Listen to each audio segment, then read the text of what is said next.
March 31. Ano bang meron sa araw na to? March 31, 1727. Ito pala ang petsa kung kailan namatay si Sir Isaac Newton. Kung di niyo siya kilala, siya lang naman ang nakadiscover ng gravitational force and law of motion.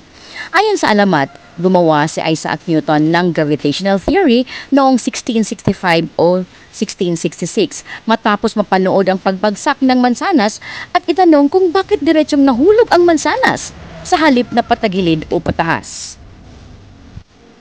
Ayon sa ating pananaliksik, inihiwalay ni Newton ang kanyang sarili sa loob ng 18 buwan noong 1660s.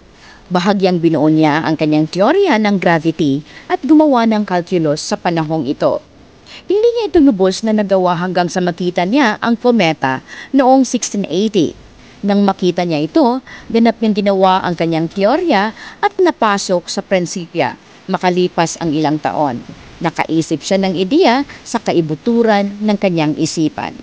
Ito rin ang kanyang mga nagawa: pag-imbento ng calculus, pagbuo ng 3 batas ng paggalaw, pagbuo ng theory of gravity, pagbuo ng teorya ng liwanag at kulay, at pag-imbento ng unang sumasalamin na teleskopyo.